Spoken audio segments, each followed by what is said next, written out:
Hello, Twitter world.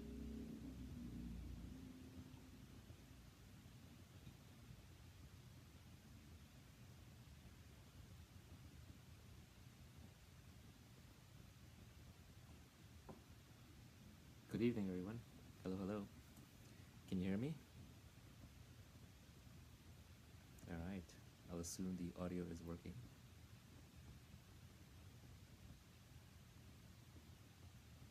Dad? Nobody's dad. Thank you.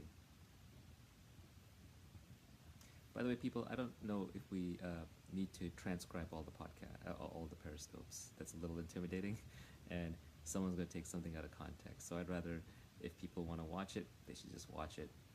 I think if they need the bite-sized snippets, then maybe it's not for them. How do I keep from overthinking? Prediction: I'm bored. Yes, I am bored. Why else would I be on here? Uh, don't actually want anything from anyone, so boredom is kind of the only thing that drags me to do anything, really. I have not read the entire new Taleb book. That's Skin in the Game.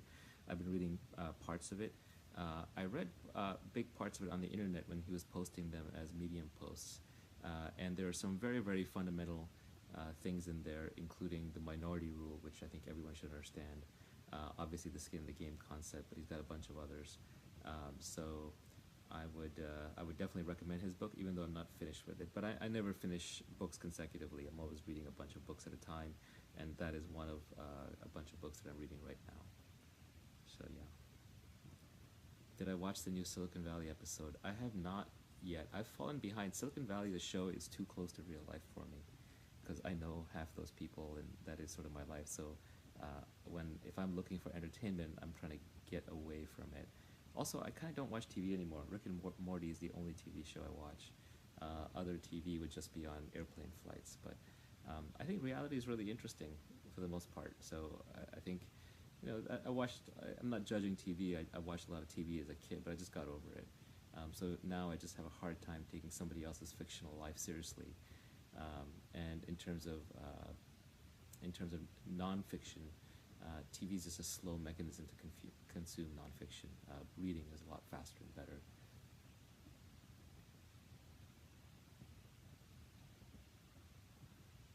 There's a lot of questions all over the place. Am I long on SF? Why are so many tech people leaving? Well, what's funny is nobody mentions the taxes, but the taxes are a big deal. It's almost like 13, 14% on the margin added straight onto federal and not deductible anymore as of the beginning of this year. So I think, and the cost of living is insanely high. San Francisco has become a tough place to raise children. There's a severe homeless problem here, there's a severe housing problem. It's not the cleanest city. So I think a lot of people, especially if they're either done doing what they were going to do in the tech business, or if they sort of fail to basically make the money or have the outcome that you need to have to survive in San Francisco, they decided to leave. So a lot of people are reconsidering it, but it's still the reason it's so expensive and it may be a little less desirable than it used to be to live is because there's this mass amount of people still trying to get in. So I don't see that pressure letting off. I think San Francisco is going to do incredibly well. This city is the goose that lays the golden eggs. It has an industry, the tech industry, as it's a chosen home for the tech industry. So it's not going to disappear anytime soon. That said, I think between ICOs and blockchains, now we're starting to see fundraising emerge in other parts of the world. So I think the internet is emerging as a viable place for startups. I would say about half the interesting blockchain startups I've seen recently are in San Francisco, but half are outside, and that's from a guy who lives in San Francisco. So I think that's heartening. And these are projects that are getting funded. So I think it's becoming very viable to build a blockchain company anywhere in the world, really. But there's a bunch of other hubs. And then I think that fundraising mechanism plus sort of that co-working infrastructure and style of building that people use with blockchains can carry over to the rest of tech. But it's, the hard thing is, so I think you can have companies now that are set up in other locations. There's a separate thing, which is just a scattered company where the team isn't all in the same place. That gets really hard because especially if you're trying to do creative work, you need to synchronize a lot. So the set of companies that can make true remote working work for development and creativity, that's a pretty small set. What about India? Everyone always asks me about India because I'm Indian by origin, and the people ask me about, like, what Indian food do you like? What Indian music do you like? What do you think India should do with politics? The honest truth is I'm disconnected from India. You guys are in India. You know India's issues a lot better than I do. Any sense that I have is going to be almost like a Caucasian American trying to talk about India, but I can try anyway. I mean, from far away, it just seems that India has a lot of corruption, a lot of bureaucracy, high taxes, a lot of anti-business kind of laws, and it's sort of a quasi-socialist country. So it's just really hard to build things there. Like the Reserve Bank of India just sort of banning crypto exchanges from banks from working with crypto exchanges. Or I remember back in the day that, like, the local eBay founders, like when they put up something on the site that they weren't supposed to, they got arrested, even though it was kind of a free-for-all. Other people were providing the listings. So I think India just makes it hard. Not to say great companies can't be built and don't get built. It's just, India is the largest English-speaking country in the world. There are tons of brilliant STEM graduates. It should be doing a lot better than it is. It should be growing at least like China, if not faster. And the fact that it's not, I think you kind of have to revisit what are the laws and what are the economic choices that India has made that maybe China is no longer making. I wouldn't argue for the authoritarian side of China, but I would argue learning from their economic side. How much of life is believing, selling your own bullshit, aggressive advertising? That sounds like a very cynical question that person just kind of asked. It was almost more like a statement. I think the only way you can sell something genuinely is if you yourself believe in it. And people, especially for high-end sales, people know when you're selling something you believe in. And when you believe in it, you can inspire people on a whole different level. I mean, that's what Elon Musk does all day long, right? He basically takes an outrageous vision that shouldn't be possible, and then he just sells it in the hopes that enough smart people, enough money come together that makes it a reality. And he kind of does it in his spare time. He does it mainly with Tesla and SpaceX, but then he does it almost by accident with OpenAI and Hyperloop and Neural Lace and all these other projects that just get inspired by a conversation that he had or a statement or two that he made. So if you truly believe in what you're selling, nobody can compete with you on that sale. And if you're selling things you don't believe it, you might get away with it for a while, but you'll probably get away with it on shitty products, things that don't make a lot of money, and it'll probably end up hurting you in the process. It's kind of a very cynical thing to do, so then you don't even know what you stand for anymore. What do you think about homeschooling versus public schools? I'm not a fan of what I call the industrial educational school system. It has nothing to do with public versus private.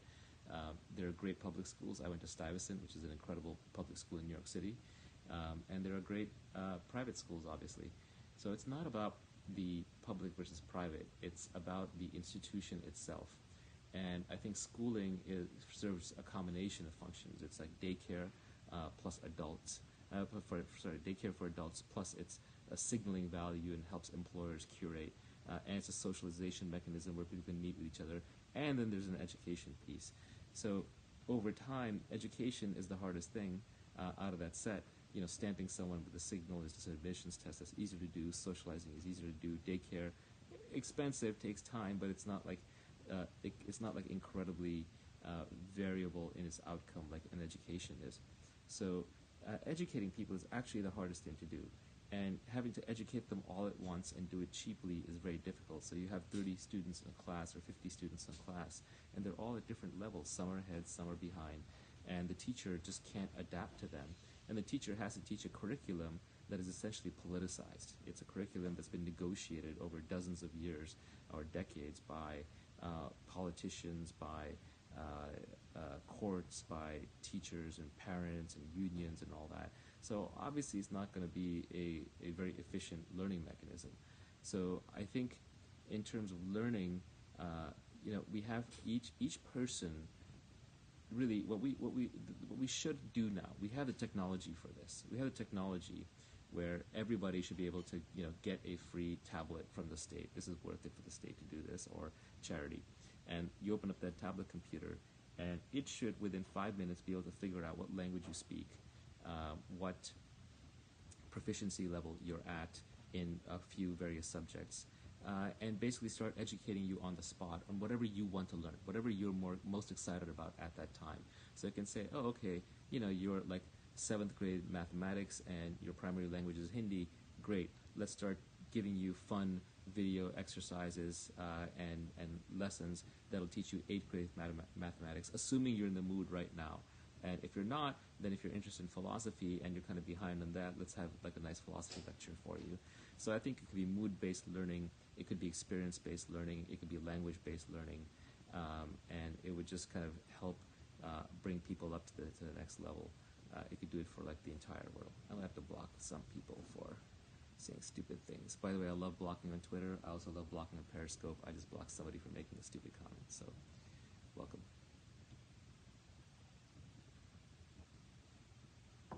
Do I believe EOS will compute the Ethereum in the long run? I don't get crypto stock stock tips. I don't manage my own crypto anyway. I go through funds because I don't feel like I know enough. So I don't have an opinion on specific coins. I would say, though, in general, that I believe that we're in the phase where blockchains are going to have to earn their keep by being sovereign resistant rather than platform, have sovereign grade resistance as opposed to having platform grade resistance. And if you don't know what that means, you can Google it or you can go read up. I think Jimmy Song wrote something on it. Larry, I forget his last name, but he's on my crypto list, wrote something on it, on sovereign grade resistance versus platform resistance. And so I think blockchains are going to face attacks by sovereign actors, and that's what's going to separate the winners from the losers. The ones that are truly decentralized will survive, and the ones that are scalable, that are not decentralized, won't. Same time, blockchains have to also deal with scalability, but I think if you're concerned about scalability first and sovereign resistance second, you've kind of gotten it backwards. Because if you aren't sovereign resistant, or if you don't need sovereign resistance, you probably don't need a blockchain. You're probably better off with just a distributed database. Hey, don't shill coins in my feed here, please. I'll block people for that. Do I have a favorite quote or thought that you're grappling with right now? There's not anything. It's funny. I have a thought, but I'm not grappling with it. And the reason I'm not grappling with it is because I'm trying this on for size. It feels natural. I'm not doing it because I should do it, but because it feels natural to me. Which is, I'm realizing that self-conflict is a complete waste of time. And so all the times when I'm doing something and feeling bad about it, or I'm kind of arguing with myself, or I'm judging myself, I'm just shedding a lot of that. I'm realizing it doesn't do much for me, because at the end of the day, I kind of do what I want anyway. So what's the point in feeling bad about it? A lot of times I think guilt is just society's voice speaking in your head. It's like a programming that's like you've been programmed as a kid to behave, but by now you know how to behave. It's built into your instincts. But I think we beat ourselves up all the time. I beat myself about, when I'm, let's say if I'm not working out when I should be working out, I feel really guilty. If I'm not working hard, I feel guilty. If I'm not eating right, I feel guilty. The reality is I know what eating right is, I know what working out is, I know what working hard is, so I do them when I feel like it. When I don't feel like it, I should just relax and accept it. So I've stopped beating myself up over things. I've even stopped sort of judging myself. So I would say the last few weeks have been very self-conflict free, and it's not out of some training. It's not like I listened to some bullshit guru who said you shouldn't have self-conflict, and so I decided not to have self-conflict. It was more just a gradual series of realizations through observation, through self-observation. The self-conflict is not helping me at all. How do you put your brain in debug mode? It just has to be important to you. You just every time you have a thought and you are aware enough to catch it, you just kind of make sure you look at it and know what that thought is before it kind of flies by. You're not going to stop having thoughts, nor can you control your thoughts, but you can stop them from running away like a freight train. You can stop that. You can stop them from stacking like train car and a train car and a train car and building up this runaway freight train of thoughts that can then,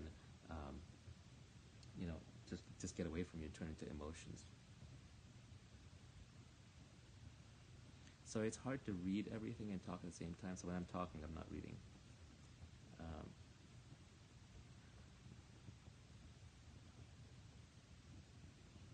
mental hacks to address anger. Anger is a big one. I used to be a very angry person. It was probably my dominant emotion. Now my dominant negative emotion is probably paranoia. But I basically got rid of most of my anger, if not all of it. And it left just through the realization of just the harm it was doing to me. We're not meant to be angry all the time. In a natural environment, you'd be angry, once in a blue moon. But now, thanks to news media and just the very complex lives that we lead, there's lots of aggressions, and now there's this whole thing called microaggressions. Like, God, who even wants to deal with that? But what you have to realize is that anger hurts you first and foremost. Anger is you credibly getting ready to signal violence because you're losing control over the situation. And so to do that, to prepare for violence, whether it's verbal or whether it's physical, you have to basically, release all these nasty hormones and chemicals in your body to tense you up for that fight or flight response. And you just can't run in that all the time. It burns you out. You lose your hair. Your skin will sag. Your metabolism will burn out. You'll have digestive problems. There's a great Buddhist saying that someone is quoting right now in my feed. I use it all the time, so I just didn't want to say it again, but I'll say it again. It's anger is a hot coal that you hold in your hand while you wait to throw it at somebody. And I think that is true. You're holding this hot coal, and it's literally burning you while you're trying to figure out, when and how hard am I going to throw it. So the best way to get rid of anger is not to say, oh, I'm not going to be angry. That kind of never works. You just have to notice every time you're angry how much it's hurting you. And then eventually, at some point, you just won't want it anymore. And when you don't want an emotion, it doesn't really arrive with the same intensity. Paranoia is I'm always concerned with downside risk. I grew up in inner urban New York City. I grew up very poor. And I grew up as a small kid being bullied, so I always am on the lookout physically, mentally. I always have backups after backups after backups on every plan. Someone asked about political correctness. Political correctness is a cancer. That's all I have to say on the topic. Don't make me angry, because I don't want to be angry. But political correctness it's just another attempt to control speech. Speech control is thought control. It's the beginning of all evil. It's the beginning of the slippery slope to hell. And it always comes disguised with good intentions. Always. There's that very old phrase, the road to hell is paved with good intentions. And we all forget it, like it's easy to glaze over. But the reality is it's fundamentally true. It always starts with a good intention. Then you organize a bunch of people together. Then you start getting violent to people who don't listen to you. Then you start oppressing them, suppressing them, killing them, etc. And so, there you go. Bullied, I think everyone's bullied, but I don't. Back when I was bullied, I'm old enough that there wasn't a word for it. So that was just called being in school. I guess now it's like a big deal, but at least for my generation, everyone I got beat up in the hallways. I got my lunch money taken. I got shoved down the stairs. I have a knife wound from college. I actually got shot by a .22 caliber when I was a kid. So but I didn't call it bullied because it's not bullied. That's called being in a school in inner city New York as a kid, right? So there's a lot of crazy shit that happens, and you just kind of deal with it. Yeah, it's School-Ag Archipelago. I actually haven't really watched Jordan Peterson, to be honest. I think he's fighting the good fight against political correctness, and he sounds like a very smart guy. I started reading his book, but it just wasn't that. It didn't grab me, so maybe I'll go back to it. Was it racism? No, I've been lucky enough not to encounter much overt racism in my life. I'd say probably just a handful of times, and honestly, it doesn't bother me. I mean, I was a fit, healthy young male. This country gave me a lot. I have my wits about me. So it's like there's no fair, nobody gets an even hand, no one gets a fair deal. Some people definitely have a lousy deal, but nobody gets a great deal. So you just have to play the hand you're dealt. So I don't play the victim mentality. I think it would probably be a lot worse in certain situations if I was currently a Syrian refugee or a African female. But at least for me, I can't say it was that bad. Do I procrastinate? Yeah, all the time.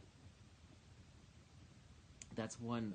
There's a lot of hacks around procrastination.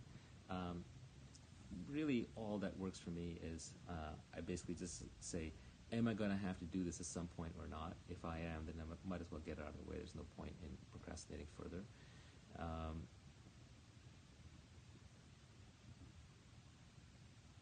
yeah, there is a anti-procrastination hack that basically says, um, if you're procrastinating on something, then work on the second most important thing that you should be doing. The theory being, if there are two things you're procrastinating on, you at least end up working on the one that you are dreading less. Um, One interesting approach might just be to look at, like, why am I procrastinating? What exactly is it about the situation that I don't want to do? If it's just work, then maybe you signed up for too much work.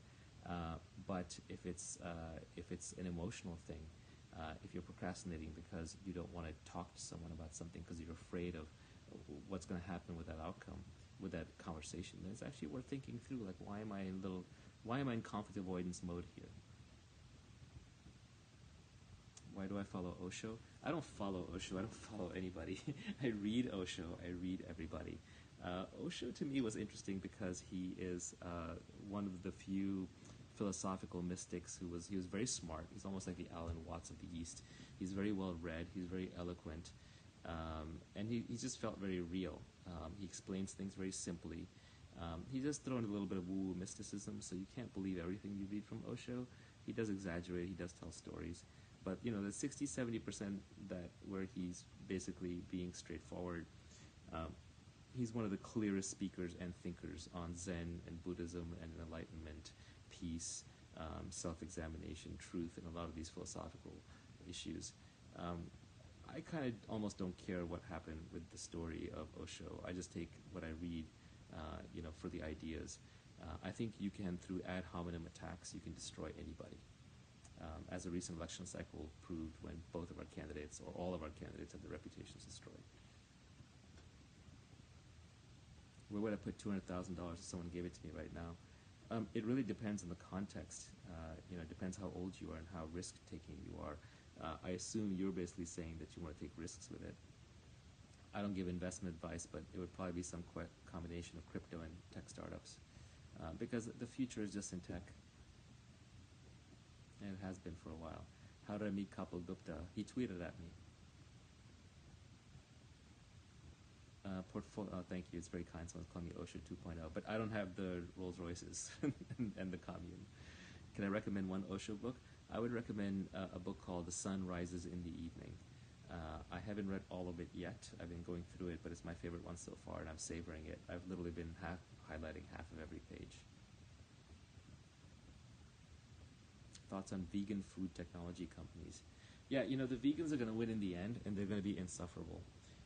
Because it's a matter of time until we can either print meat, like 3D print meat, or we can create food that tastes enough like meat that slowly, a lot of society will switch away from eating meat.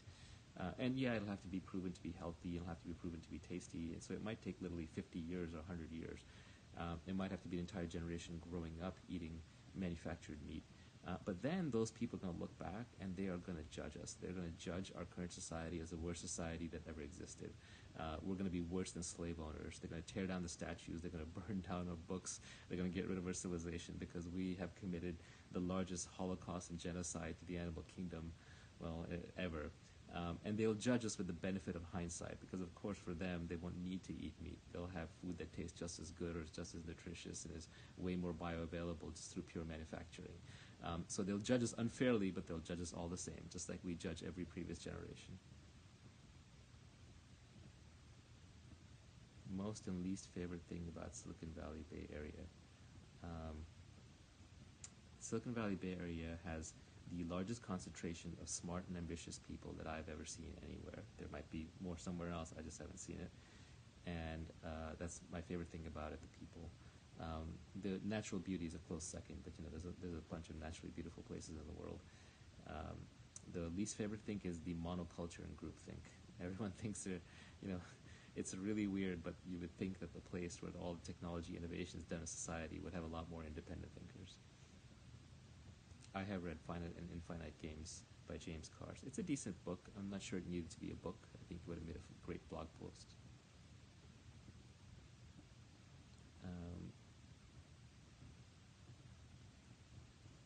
A lot of questions. makes someone smart? Well, the reality of that is unpopular answer, which is genetics is probably the biggest component according to science. The most recent data that I saw said it's well more than 50% is genetics, which is unfortunate. But that's raw IQ or general intelligence factor. Of course, there are more ways to apply your intelligence than just that, but I'm talking about the generally accepted ones. But even within that, I mean, that probably accounts for the gross differences. But even within that, I will bet that it is possible to be smarter. And I think, this is the old answer. I think intellectual curiosity. It's sort of this trait where if you're just curious as to how things work and the way they work, and you're more concerned with being right than you are, figuring it out correctly than just being emotionally consistent.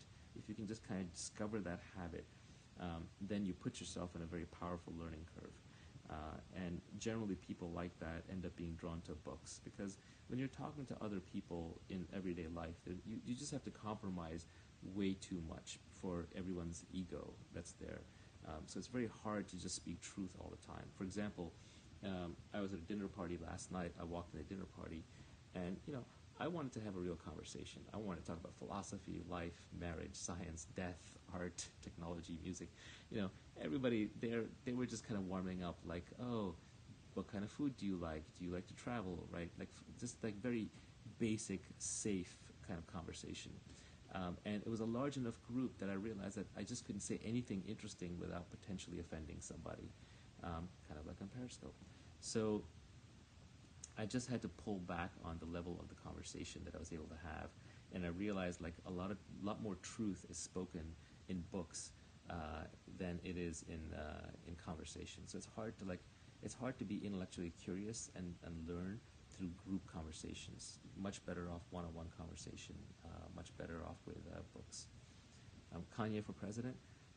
It's not up to me, and I don't root for anybody, but I think he will probably run, and he has a very good shot at winning the presidency. I think basically crowdfunding and crowd media, aka social media, have changed the presidency into a direct democracy institution. It used to be intermediated because it took $1 billion or $2 billion to run for president, and TV ads used to matter, and you needed the media on your side. But now it's social media, you can create your own media. And either if you're a billionaire like Kanye or Trump, you can fund yourself, or if you crowdfund like Bernie, you can get through. So I think that there's going to be no more kind of elite candidates winning from here on out. There's going to be no more like people you've never heard of, but they went to the right schools and the right families and they paid their dues, and now it's their turn to be president, so they get to be president. I think that's gone. I think instead we're talking about a future where it's much more about celebrities. It's much more about who can handle social media. It's much more who can raise money from the crowd or is already rich. So I'm not saying it's a good thing necessarily. I'm an elite, so I don't necessarily like the populist bent that we're headed towards. But I think we're going to see celebrity presidents a lot more, and it's going to be pretty extreme swings. And I think where this ends is this eventually ends with we'll have presidents, within decades who will be wearing cameras on them most of the time. They walk around, able to tune into the president's channel and just watch whatever the president's up to. Yeah, politics to me was always a branch of entertainment, because at the national level, you can't change anything unless you're willing to devote your entire life to it. At the national level, you just cannot make a difference. So it's always been a form of entertainment. It's much closer to sports than it is to science or business. So I think now it's just merging completely with entertainment. Why am I not verified? I don't know. It's I never asked, they never offered, and now it's become one of those Groucho Marx things, where I don't want to be part of any club that will have me as a member. And honestly, most of the blue check marks and who are replying in my feed are sort of the least interesting people. I like having conversations. I've just noticed whenever a blue check mark replies in my feed, my blood pressure goes up just that little bit, because most of the times they're people who think that they're really, really smart. And so they're just going to take themselves very seriously. So, yeah, why do I do Periscope for self-promotion? It's not really self-promotion. It's just I'm kind of bored. I don't, and I like talking to smart people, and I meet them through Twitter. And people seem to get value out of my periscopes, and it doesn't take much for me. I just get to come here, hang out with all of you, and just have a chat, just have a conversation. How do you snap your mind to focus? How do you redirect a wandering mind?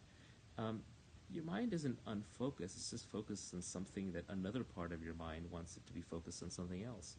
So you're having some internal self-conflict. So it's good to just basically figure out, like, why is my mind wandering? Your mind is doing exactly what you want it to do at all times.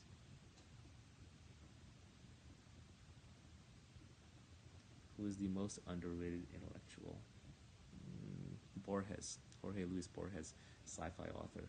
Wasn't even really considered an intellectual fiction author, but he just had incredible depth in his stories.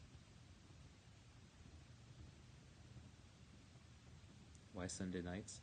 My wife isn't around, and I have still a lot of energy, and I'm kind of bored. What would I tell my 23-year-old self?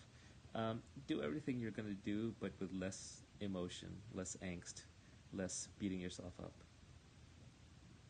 Jesus, no, I don't think the afterlife is also run by old white Jewish men. That's a joke, obviously. I don't believe in the anthropomorphized view of deities and kind of how the universe is run. I don't think there's someone sitting up there like with a checklist judging me. I've seen no evidence of that whatsoever. Thoughts about longevity? The bad news is that the good news is we're the first generation that has a smartphone and has the internet. So wow, what an incredible thing that we got. But the bad news is I think we're the last generation before they figure out longevity. It's just taking too darn long. And at least early on, the extra years they get us will be tacked on at the end. So it's not going to be the good years. It's going to be like, oh, instead of living to 80, you live to 90. But you still have, you're an 80-something. So you might be happy inside, but your body is not working that well. Is smoking cigars the true secret to longevity? It's funny because they always like to run those articles, right? Well, two issues there. One is articles like that just get spread more often. So even though they're rare, there's a survivor bias of the article itself. But then second, I think it just shows those people are low stress. And if there's one thing that does kill you early that everyone who's older will tell you, it's stress. So chill out. You want to live longer? You actually want to make it to see longevity and the singularity? Chill out.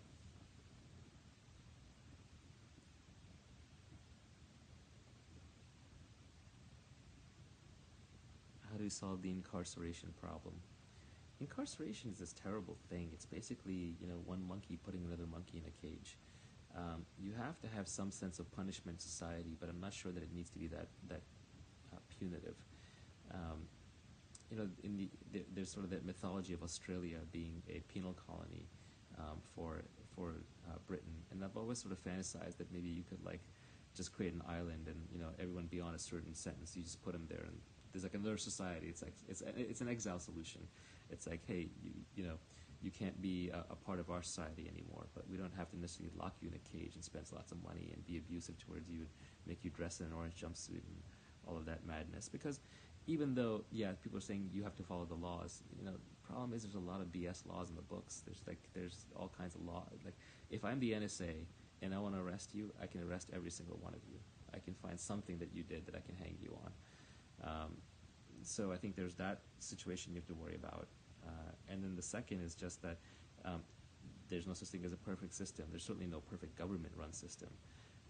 So there are a lot of there are a lot of people who end up in jail who frankly don't belong there.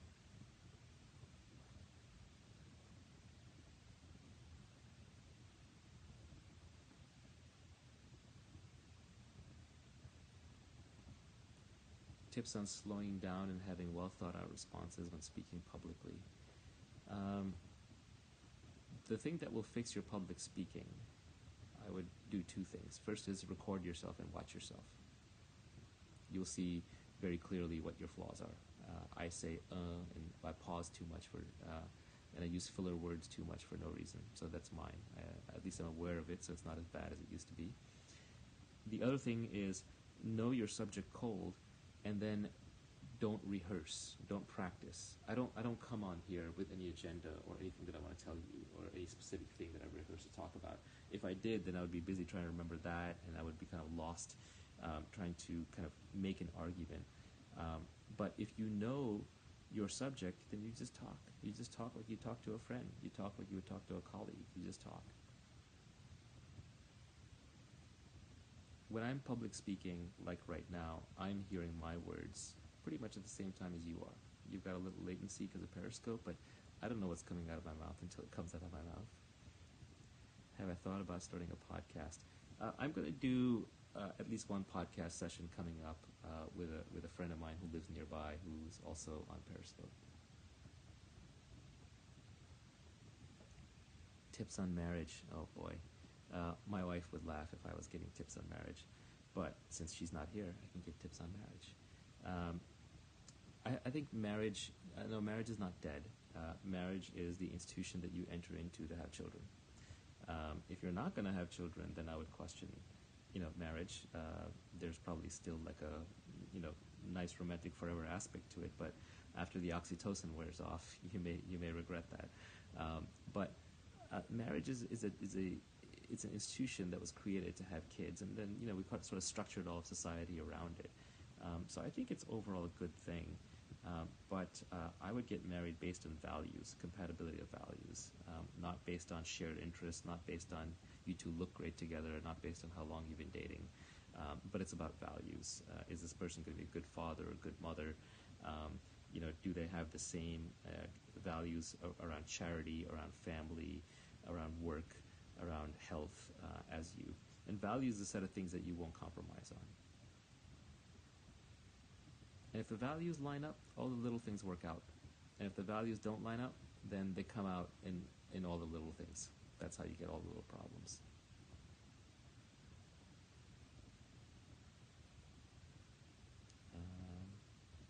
What am I drinking? I'm drinking tea.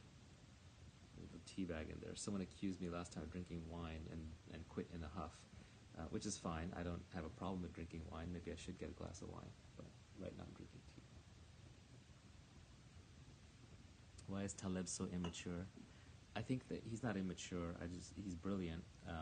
But I think the part of the world he comes from, you have to be an angry fighter to survive, and he just takes it onto Twitter too. I'm not doing any public speaking this year. This year I'm only doing periscopes and tweets and podcasts that I control. No, I'm not going to be interviewed by anybody else. There's a very, very few exceptions, a few things I've left over from previous commitments or from work, but I'm generally just taking my entire media life into my own hands.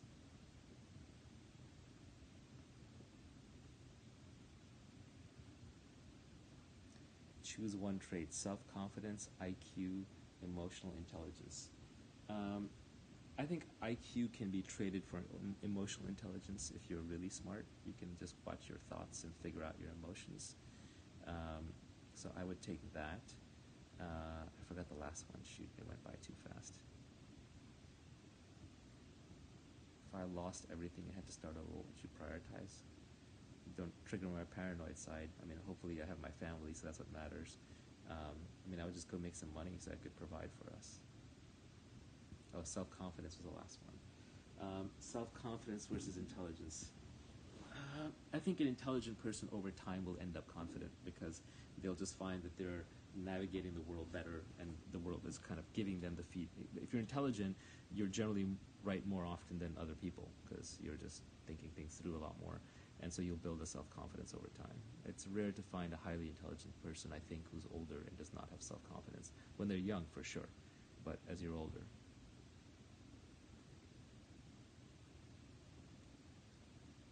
How do I personally deal with failure? Well, the answer used to be very poorly, but these days I try not to have too many goals. So if you don't have goals, you can't fail. Can't fail to meet them.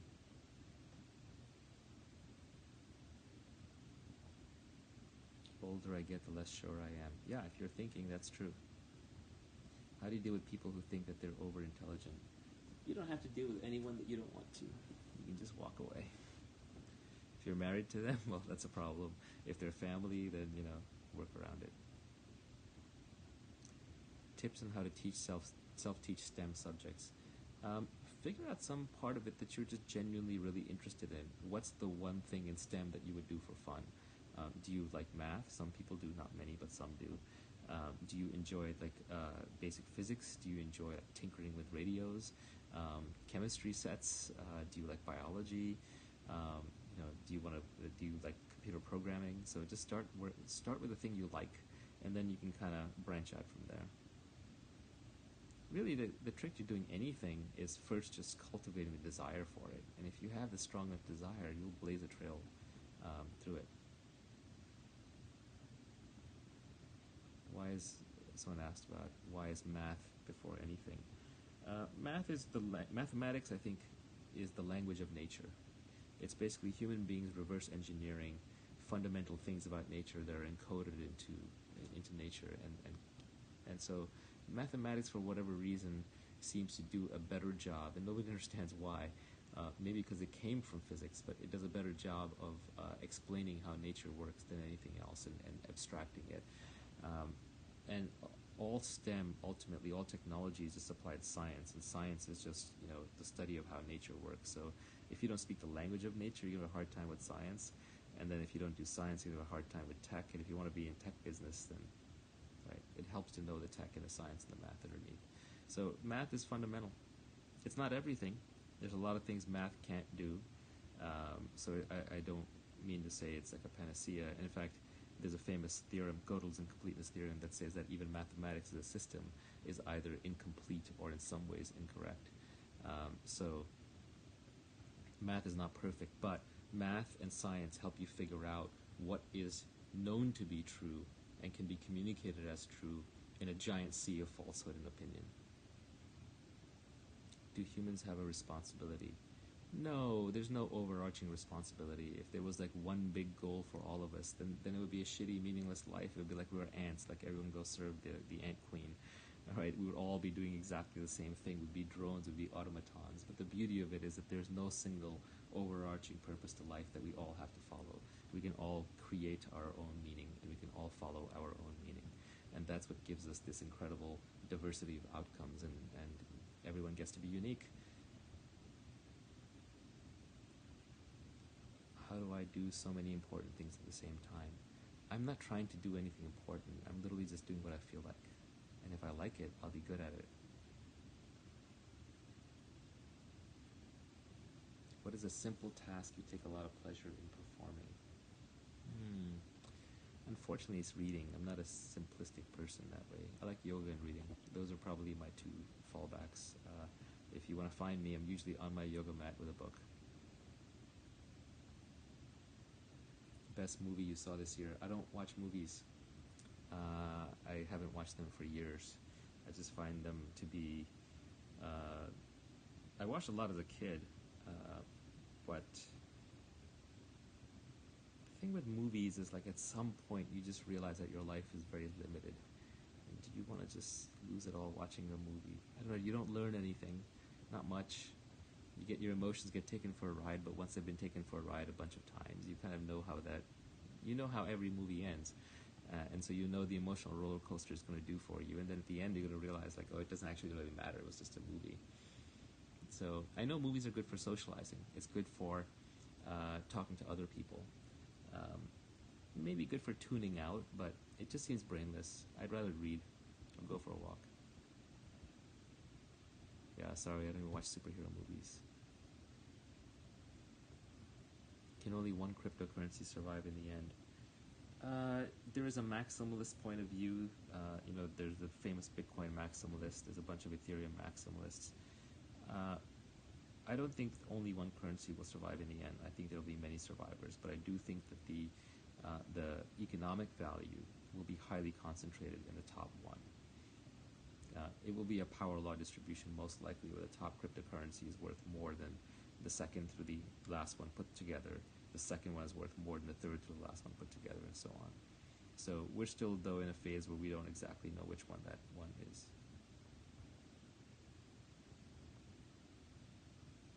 Movies are good entertainment depending on what you like. I, yeah, entertainment. I'm not judging. I've done lots of it. I watch tons of TV. I watch tons of movies. I've read tons of fiction. I'm just over all of it. It just bores me now. All of it bores me.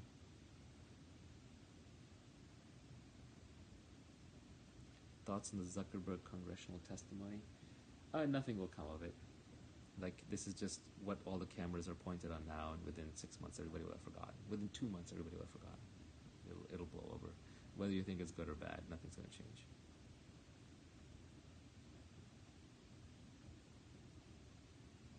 How do you stand out in your career when just intelligence and hard work are not enough? You must be in completely the wrong career, the wrong place. Intelligence and hard work are all that matters. And if they're not working out where you are, then you have to arbitrage it by becoming an entrepreneur or the closest thing to an entrepreneur that your industry will tolerate.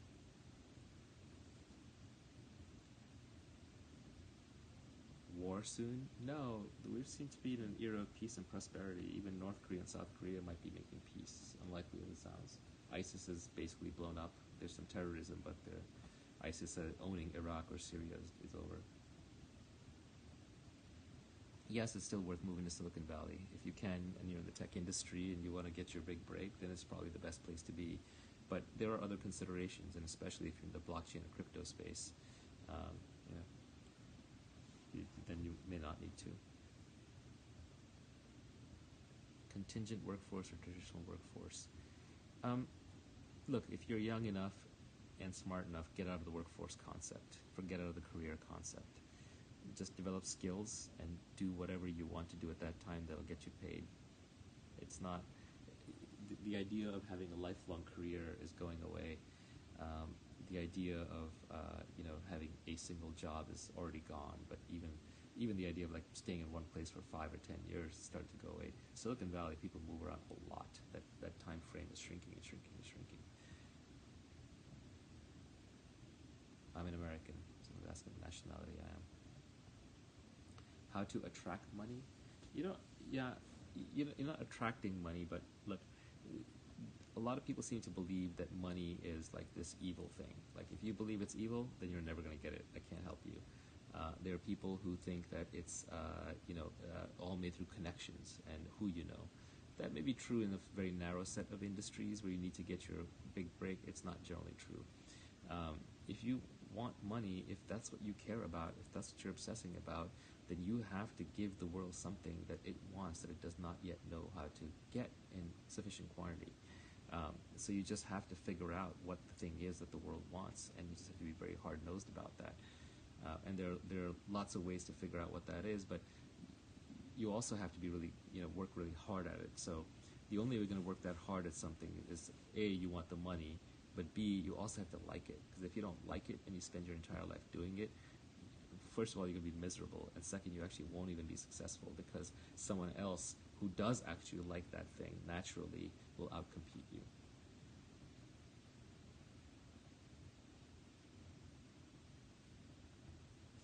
What if basic family monthly expenses is too high to just quit a job? Entrepreneurship is not the only solution. You can excel in your current job and have some side projects that kind of help build up a better resume until you're ready to make a jump to a startup or a smaller company. So I think there are multiple ways to skin that cat. Family makes it a lot harder. Family's an obligation, and look, the point of making money is so you can have a reasonably good family life. Your family doesn't have to struggle. If you have a reasonably good family life, you don't have to go be an entrepreneur. Not everybody has to go through that struggle. Is sales a good skill? Sales is amazing. Everyone should know sales. It's a little bit more of an ability than a skill, like in the sense that it's hard to learn it when you're older. My guess is that you could probably tell salespeople, people who are going to be good salespeople at the age of 10 or 12. I don't think you need to wait till they're 20 or 30. Now, you can always train them further, and if somebody really wants to come out of their shell, you can probably train them to be good at sales, but I think most of the really great salespeople have it as an innate ability that's determined quite early.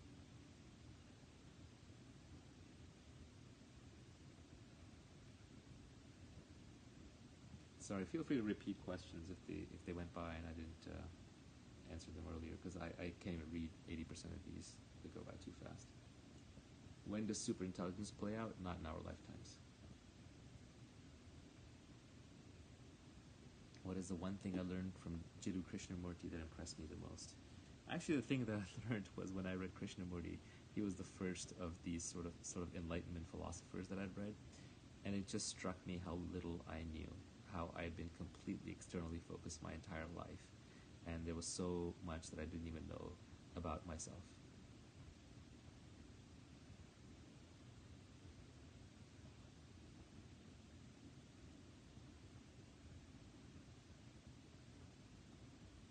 Do I consider my work art?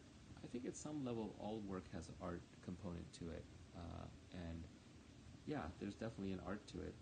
Art is generally not done for the money, and work is generally done for the money. So we tend to conflate it. So we tend to separate the two very, very neatly. But the reality is, if you're doing good, meaningful work, you're not doing it mainly for the money. That's the secondary thing. And if you're doing art, you generally have to make some money too. You got to survive. So there's always some, not always, but many times there's a there's a revenue income consideration. So there's overlaps. There are businessmen and women who have created great businesses that are works of art. Apple Computer is a work of art. Even Amazon is kind of a work of art when you think about it. Like nobody thought that like a bookstore was going to take over all of e-commerce. So I think you can definitely have art and business, and of course you can have business and art. How often do I use my phone? All the time. And now I don't feel guilty about it anymore. No more self-conflict. I just use my phone. Do I read Eckhart Tolle? I read The Power of Now very early on. It was hugely influential to me. It's a great book. I highly recommend it as a good starting point for beginners who are kind of interested in the whole consciousness philosophy thing. Naval's Guide to Great Relationships. Yeah, be totally selfish. I think when you first meet somebody and start dating them, the worst thing you can do is start pretending to be someone you're not, and liking things you don't like and doing things you wouldn't normally do. If you can't do it 50 years from now, don't do it today for somebody else, because you set that expectation, and then you have to basically break them of that later and disappoint them. So I think relationships are the one place where both people should be kind of selfish. They should do what they want. They should get what they want, because that will signal who they really are, and they just have a much higher chance of finding good compatibility. And random dating tips, yeah. I mean, obviously I goosed it a little bit to make it controversial. Favorite mental models from physics. Physics has tons. There are a lot of concepts from physics, like entropy, for example. That's a mental model that you can apply pretty broadly. If you understand how Brownian motion works, random walk, statistical mechanics, a lot of stuff in probability. Even like stories of like how physics progressed when they would like the heliacal theory, where the sun is the center of the world, of the universe, versus the Earth being the center of the universe, etc. So there's a lot of good mental models in physics. There's literally, like, you open a physics textbook, every page you're gonna find one. What would physics CS Naval be involved in today? Blockchains. I think it's the absolute most interesting thing happening right now. VR, AR may be as interesting when they are ready for prime time. They are not yet ready for prime time. The book Siddhartha is a beautiful story about the Buddha, and it's just really, really, really well written, and it sticks with you. And am I happy? Yeah, I'm a very happy person. But I would say that's recently, in the last decade, that I learned to be happy. I did not used to be a happy person. Yeah, that's floss in my hand. Yeah, I did not used to be a happy person. And again, happiness is one of these overloaded words that means so many things to so many people. Would I be happy without money? Not as happy, but I would think I would still be pretty happy. What would make me sad? Just physical suffering, if someone I love or if I am going through physical suffering. Other than that, it's all just a mental construct.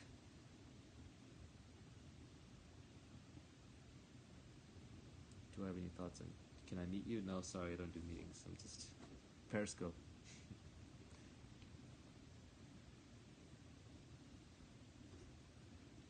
Thoughts on the Bhagavad Gita? I haven't read the whole thing. Beauty, how would you describe it? There's a lot of different descriptions of beauty. You know it when you see it. I think natural beauty is interesting. Like when you look at a beautiful face or you look at a forest or a river, it's fractal. There's a lot of complexity encoded in there that you can sort of recognize. It's anyway. Beauty is a big concept. I won't waste everyone's time talking about it. Um,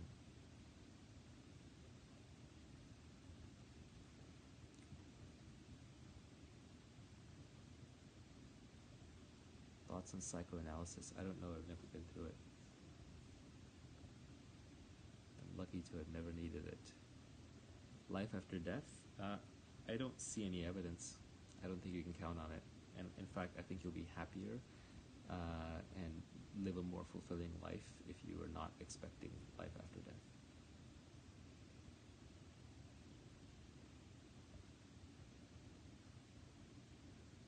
Is gaming a huge time sink for society? It's a tough one.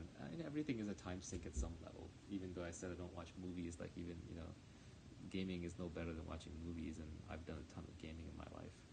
Um, just do what you want, as long as it doesn't hurt somebody else. Don't judge it so much.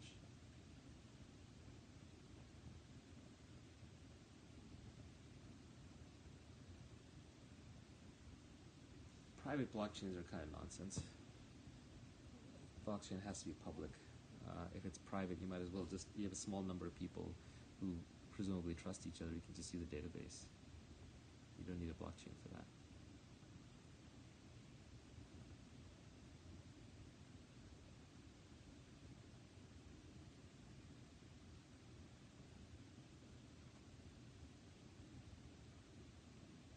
Do you think I should propose to my girlfriend in your Periscope comments? No, because you're going to be married to her for a long time, and people are going to ask her constantly, how did he propose? How did he propose?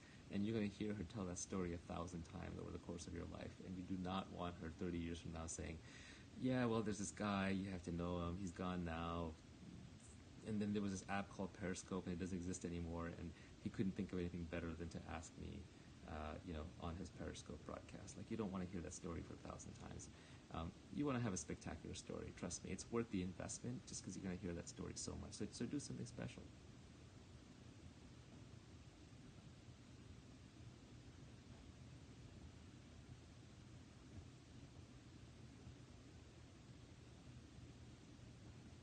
How many genders?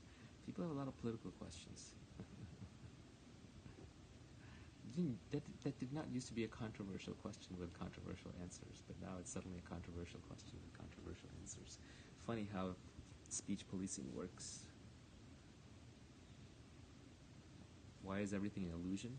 It's not an illusion in the sense that there really are walls around me and I really do exist, but it's an illusion in the metaphorical sense because nothing lasts. Everything disappears. So in that sense, it's kind of indistinguishable from a dream. When you wake up in a dream, everything's gone, right? I'm not saying you're going to wake up in some other reality, but I'm just going to say that this reality is going to be gone nevertheless.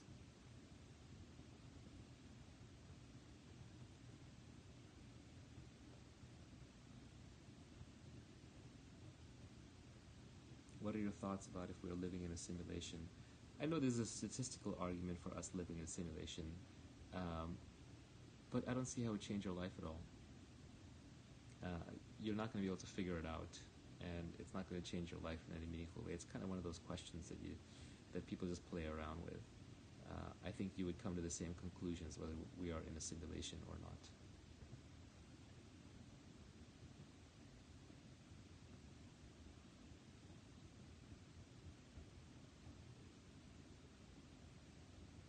Why is my sound so low? Because I'm using my AirPods, and I'm trying to keep it down so I don't wake up people in the house.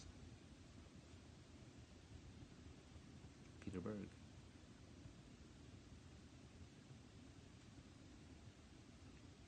Is it better to be an investor or an entrepreneur?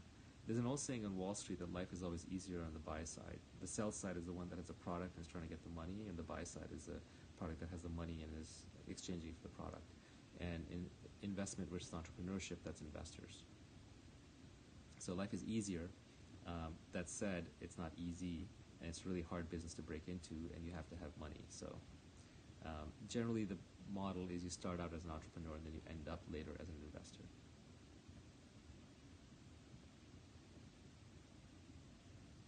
AirPods safe? Brain tumors? Unlikely. At least all the physics I've seen says it's unlikely. And if it's going to happen, it probably would have happened by now to lots and lots of people. So I wouldn't worry too much about it.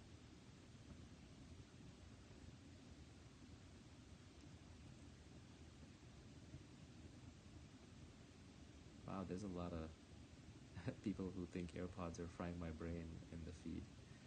There's no scientific evidence for that, people. I'm sorry to tell you.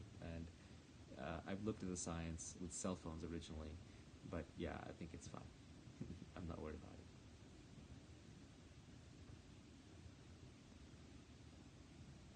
How to find one's life partner? Go on a lot of first dates, but don't get into any relationships. Know what you want, and as Charlie Munger said, be worthy of a worthy mate. Work on yourself. AirPods are only harmful if swallowed. I think that's a good statement. How am I so optimistic about everything? Well, the cynical answer would be because my life has worked out pretty well. But the actual answer is I'm not optimistic per se. I'm just trying to be clear-eyed about the data. The data shows that the life for the average person in the world is getting better. And for me personally, I know that my life is short, so I have to interpret it in the best possible way so it can be a good life. I'm not going to get a second chance. I think that's probably it. I'm probably going to just do one more minute and then hop off.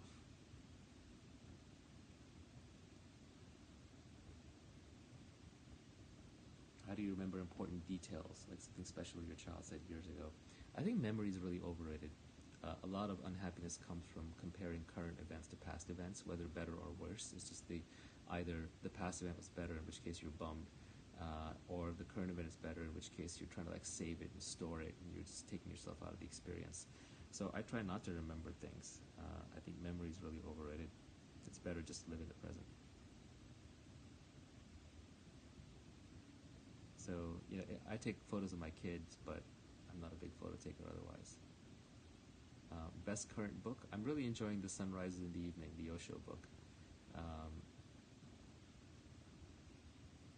Also, I've got Carlo Rovelli's new book on pre-order. His last two books are great. If you haven't read those, read both of them. One's on quantum gravity, and the other one's just on general physics.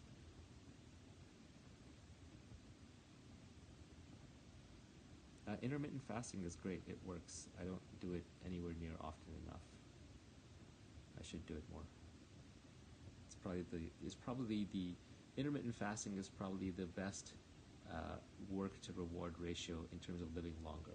Like you could take metformin or you could take resveratrol, but those have drawbacks or are unproven.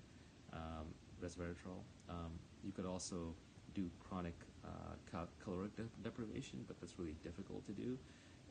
So I think best bang for the buck if you want to live longer and be healthier is probably the single best thing you can do. Well, maybe not the single. Okay, there are others, but it is one of the best things you can do is intermittent fasting. It's way up there. Yeah, there's a reason why it's built into a lot of the ancient religions.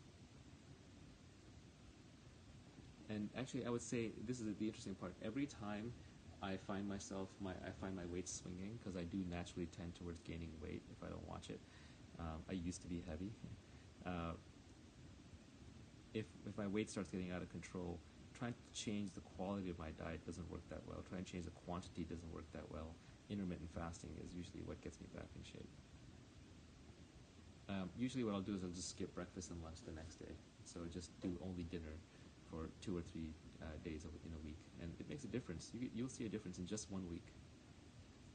The benefits for intermittent fasting really start after 16 hours of having not eaten, and black coffee and plain tea is acceptable. But since the benefits start at hour 16, if you only make it to hour 20, you've gotten 4 hours of benefits. If you make it to 24 hours, you've got twice as much, 8 hours of benefits. So you basically skip breakfast and lunch. That's going to give you a minimum 16-hour fast, but then if you can drag it out, you can get close to 24 hours. Are you able to balance independent thinking advice from mentors? I don't believe in mentors. I only believe in peers. I think either everyone is, The moment you start mentoring somebody else, you're talking down to them, and so you're not learning anything from them. It's just fueling your ego. And the moment that they're kind of looking up to you, they're not, they're learning too much. Uh, there was a very cynical guy on Twitter who said that every time I hear a VC giving advice or an entrepreneur, it's like saying, "Oh, here are the lottery ticket numbers that work for me."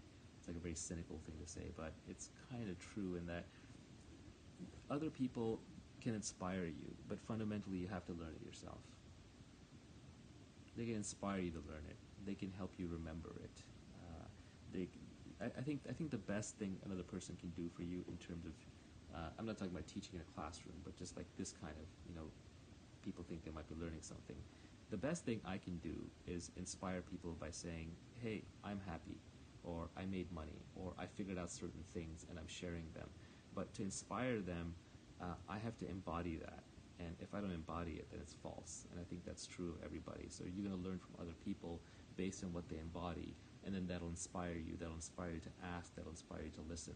So in that sense, everyone can teach you something, and you can learn or not learn from anybody. Best way to learn how to learn, just read a lot. Reading worked for me. That was my hack. And you have to be into it. You have to like the topic. So read things you like. My workout routine is I do a little routine called The Happy Body by Jerzy Gregorek. You can look it up online. Will we create smart drugs? We may create drugs that make us smarter. There's a great story by Ted Chiang called Understand. It's my favorite sci-fi story of the last 2 decades. Highly recommend it. It's about someone who figures out how to make themselves smarter with a drug. How many hours do you sleep? Too little. I would sleep 7 hours if I could. I'd probably sleep about 5. Just have kids. Best source of learning for crypto is actually Twitter, but you have to follow the right accounts. Follow the scientists, not the trolls.